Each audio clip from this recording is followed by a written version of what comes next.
we like most of our defense at all positions to be a knee bender, not a waist bender.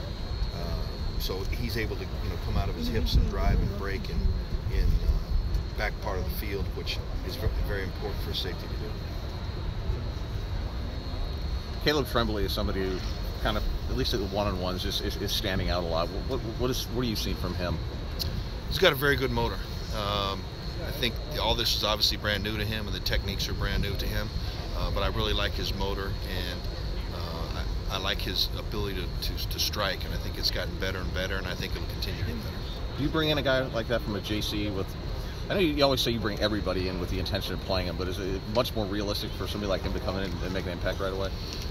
Well, he's got 3 to play 2, so we'll see how that works out. There's a lot of time between now and the first game.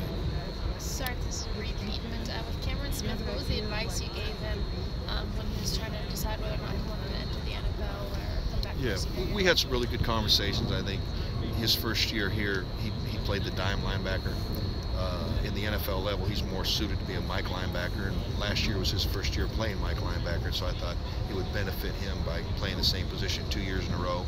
And when you play the dime, you're mostly into the boundary, so you only got one side of the field to look at. When you play in the middle, you've got both sides. And I just felt like that for him to come back another year, it would be good for him and be good for us. We're really excited about working with him again. What about just the kind of guys he'd be going up against on the inside there in the NFL? Yeah, I mean, in my opinion, the people in the trenches, you might be going up against a guy 10 or 12 years older than you, and as most physically fit and ready as you can be when you go to the NFL, in my opinion.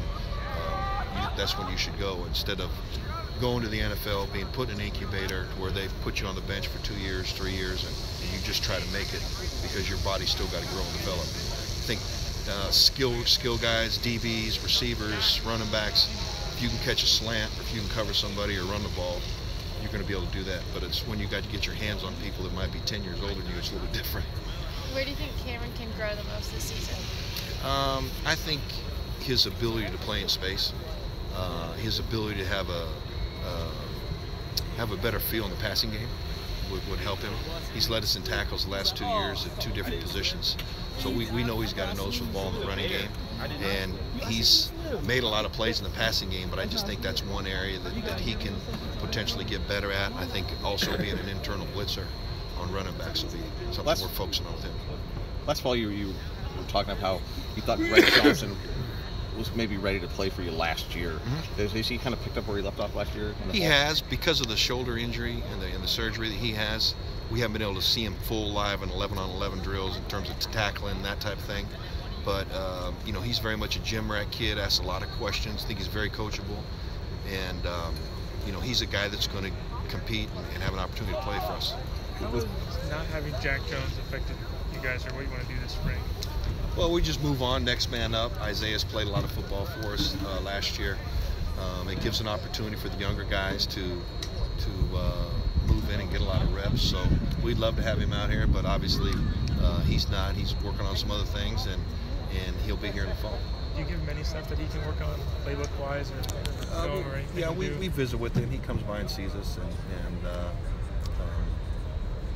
we just got him focused on other things.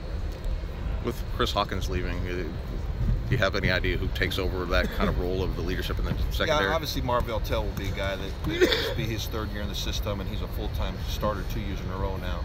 So he's kind of the ringleader back there to keep us together. And then we got a bunch of young guys that have played some that I think will step up and compete. But I think I'm really pleased with Marvell. He's really practicing well, and I'm really excited about his progress and where he's going to be next fall. Anyone else?